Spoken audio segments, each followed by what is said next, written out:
ಶ್ರೀ ಶಿರಡಿ ಸಾಯಿ ಸಚ್ಚರಿತೆ 17ನೇ ಅಧ್ಯಾಯ. ಶ್ರೀ ಸಾಯಿನಾಥರು ಆಗ ಎಲ್ಲರಿಗೂ ಬ್ರಹ್ಮಜ್ಞಾನವನ್ನು ಪಡೆಯಲು ಸಾಧ್ಯವಾಗುವುದಿಲ್ಲ. ಇದಕ್ಕೆ ಕೆಲವು ಅರ್ಹತೆಗಳಿವೆ ಎಂದು ಉಪದೇಶಿಸಿದ್ದಾರೆ. ಯಾರು ಸಂಸಾರ ಬಂಧನದಿಂದ ಬಿಡುಗಡೆ ಹೊಂದಲು ಬಯಸಿ ಶ್ರದ್ಧಾಭಕ್ತಿಗಳಿಂದ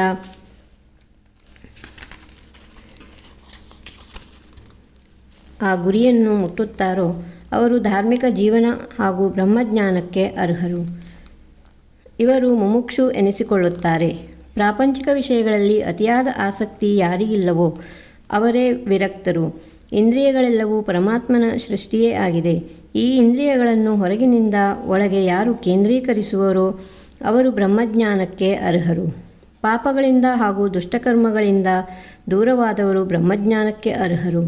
ವಸ್ತುಗಳಲ್ಲಿ ಒಳ್ಳೆಯ ಹಾಗೂ ಮಧುರ ವಸ್ತು ಎಂಬ 2 ವಿಧಗಳಿವೆ. ಬ್ರಹ್ಮಜ್ಞಾನಿಯು ಒಳ್ಳೆಯದನ್ನು ಮಾತ್ರ ಬಯಸುತ್ತಾನೆ.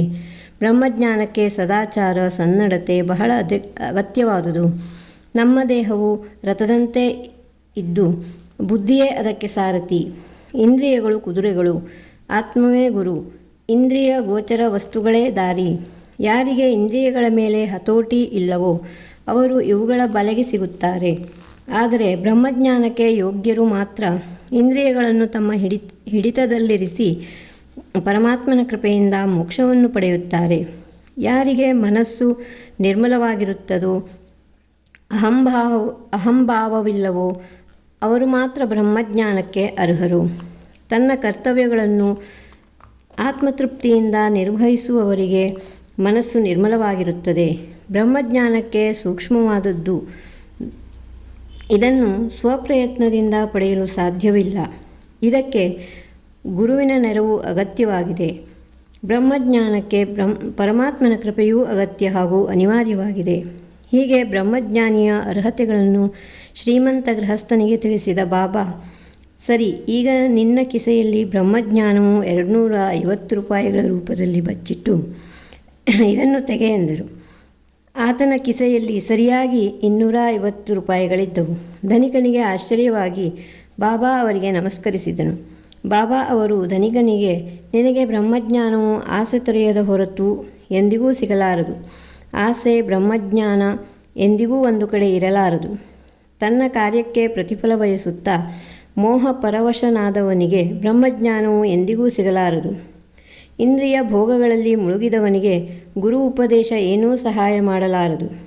ಇದಕ್ಕೆ ಮನಸ್ಸಿನ ಶುದ್ಧೀಕರಣವು ಅಗತ್ಯವಾಗಿದೆ. ಶುದ್ಧ ಮನಸ್ಸಿಲ್ಲದೆ ಮಾಡಿದ ಆಧ್ಯಾತ್ಮಿಕ ಪ್ರಯತ್ನವು ನಿಷ್ಫಲ ಹಾಗೂ ವ್ಯರ್ಥವಾಗಿದೆ ಎಂದು ವಾದ ಹೇಳಿದರು. ನನ್ನ ಭಂಡಾರ ತುಂಬಿದೆ, ಎಂದಿಗೂ ಬರಿದಾಗಲಾರದು. ಇದರಿಂದ ಯಾರಿಗೇನು ಬೇಕೋ ಅದು ಸಿಗುತ್ತದೆ. ಆದರೆ ಅದನ್ನು ತೆಗೆದುಕೊಳ್ಳಲು ಯಾರು ಅರ್ಹರು ಎಂಬುದನ್ನು ನೋಡಿ ನಾನು ನಿರ್ಧರಿಸುವೆ. ನೀನು ನನ್ನನ್ನು ನಿಜವಾಗಿ ಅರ್ಥ ಮಾಡಿಕೊಂಡರೆ ನಿನಗೆ ಒಳ್ಳೆಯದಾಗುತ್ತದೆ. ನಾನು ಈ ಮಸೀದಿಯಲ್ಲಿ ಕುಳಿತೇ ಎಲ್ಲವನ್ನೂ ತಿಳಿದಿದ್ದೇನೆ.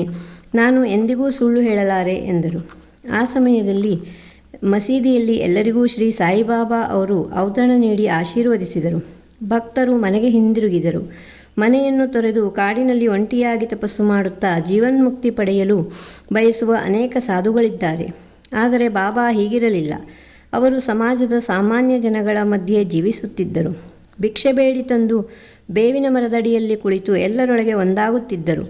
ಆತ್ಮ ಸಾಕ್ಷಾತ್ಕಾರವಾದ ನಂತರ ಜನರಿಗೆ ತಮ್ಮ ಬದುಕನ್ನು ಮೀಸಲಾಗಿಡುವ ಏಕೈಕ ಸಂತರು ಶ್ರೀ ಸಾಯಿನಾಥರಾಗಿದ್ದಾರೆ. ಆದುದರಿಂದ ಇಂತಹ ಅವತಾರ ಪುರುಷರನ್ನು ಪಡೆದ ನಮ್ಮ ದೇಶವು ಧನ್ಯ ಎಂಬಲ್ಲಿಗೆ ಶ್ರೀ ಸಾಯಿ ಸಚ್ಚರಿತೆಯ 17ನೇ ಅಧ್ಯಾಯವು ಸಂಪೂರ್ಣವಾಯಿತು. ಸದ್ಗುರು ಸಾಯಿನಾಥ್ ಮಹಾರಾಜ್ ಕಿ ಜೈ.